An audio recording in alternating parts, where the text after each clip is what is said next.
Okay, hello, all saber enthusiasts. How's everyone doing out there tonight? Good, good, good. Now, I finally got this Manticore assembled. My Manticore is an Ultrasabers saber, and this saber actually kind of came.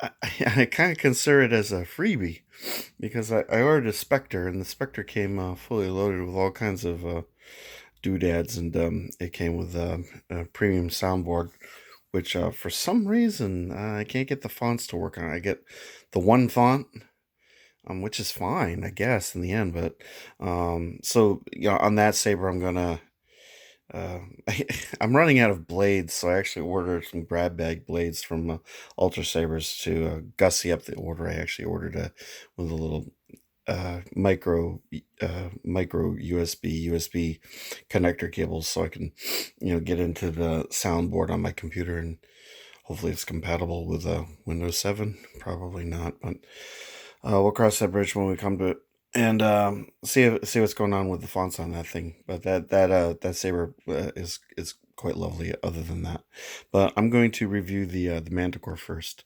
So I've had the saber for all of an hour, and I'm going to give you a comprehensive, thorough accounting for this thing. So this particular Manticore, it just has a single. I think the way that these things work is it's a single LED red, and it just has the Obsidian Lite soundboard, and it runs kind of a guarded switch here, and it doesn't have a cover tick wheel, so it's really down and dirty and basic. But as I said, I've had this for about an hour, and I've kind of given it the once over, and I actually I like it a lot so far. I'm easy to please, but this is a really nice saber. So you get the gist. It has this very strange emitter. There's your retention screw as I block it right there, of course. And I just threw in a standard mid what do they call it, a mid grade blade, whatever this is, 36-inch. Um, so you can kind of see that the emitter has a lot of detail to it. I like these rings and these windows, these deep cut windows.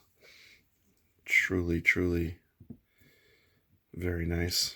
I like how when you put the blade in, the inside of the milling, it makes contact with the blade, so you don't have a gap, and that's just a light touch that I really like. So you've got your sort of mini choke point, which is a really good gripping point. I mean, you can kind of, let me see, let me get my hand down there. Get my hand down there, you know what I mean? Get my fingers out of the way, so you can kind of grip it. There goes the window. Kind of here, it's a little uncomfortable. You can grip it here, and you can grip it here. But this is one of the few sabers where I'm actually just inclined to grip it like right in the handle, like right before this point right here, sort of creates a bit of a half choke point, where this is beveled, and it just kind of stops your hand. And of course, you get a real tactile feel from these grooves that are built into the handle.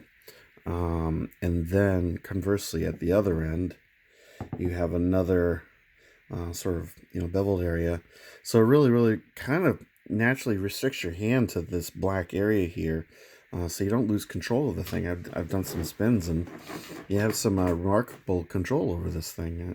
I'm quite impressed with it.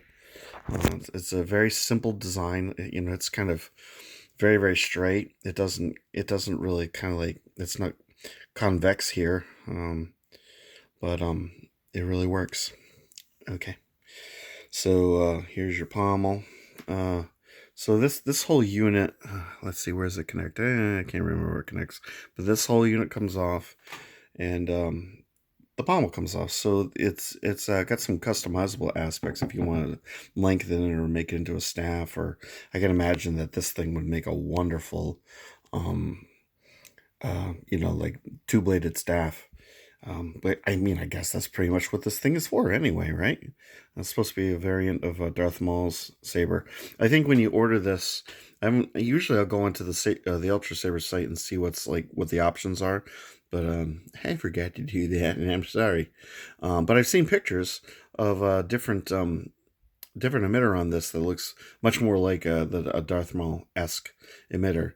But the wonderful thing is with Ultra Sabers is this is MHS compatible modular hilt system, and they sell not all but most of the emitters and pommels, so you can actually upgrade this if you're so inclined. Now, something like this, a part like this, will probably end up running something in the $40 range or thereabouts. So I'm gonna actually look into that because it would be a neat option to have. Although I do really like this emitter, and I also like the pommel that was equipped on this. Now, I do think that there's a version of this where you have like anodization in this groove here, if I remember correctly. You guys can correct me on that. And since this has Obsidian Lite sound, you have your opening right there. And this is a rather loud saber, which is quite pleasing, and it has, like I said, a red LED. So most of my stunt sabers from Ultra Sabers have a switch like this, a guarded switch. And it's a clickety clackety switch. So when I saw that this saber came with one of these, I was kind of wondering how that would work, being that this is a sound saber. And to my surprise, I quite like this switch because it works like a momentary switch. Here we go. It doesn't click in; it just kind of activates it.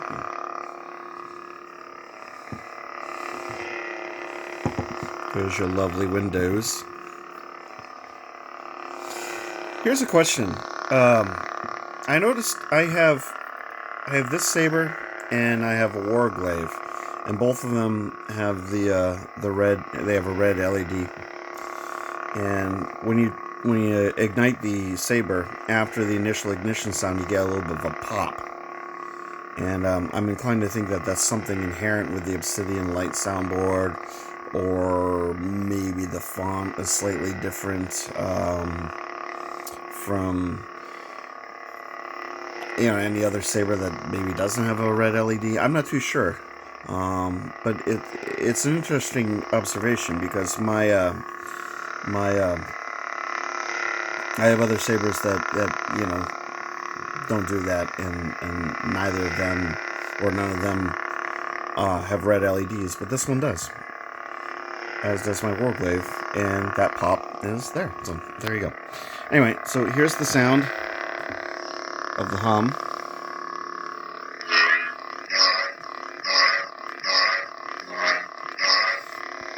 And the swing, pretty standard fare. I actually like this font.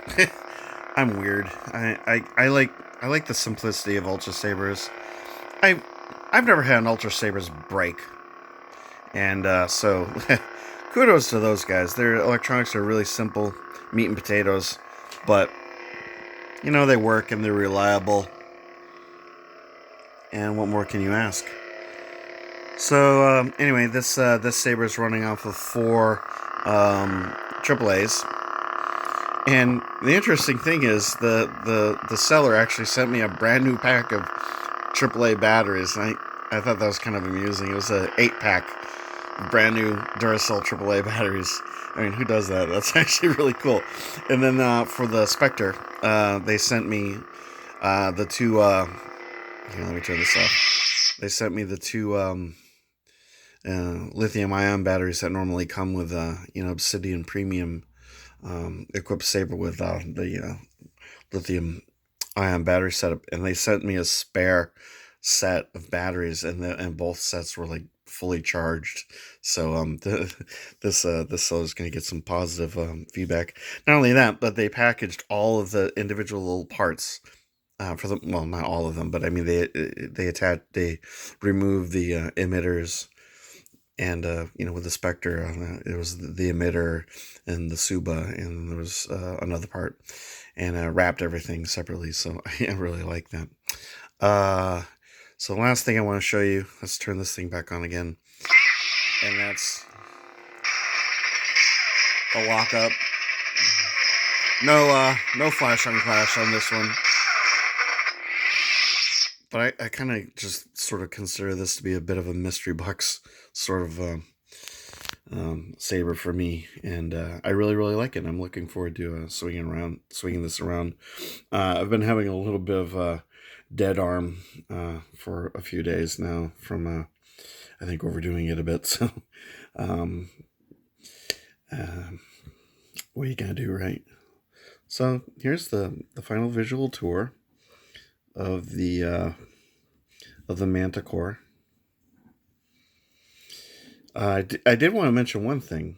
I've come up with a term for the kind of the texture of the surface of not all but some Ultrasabers.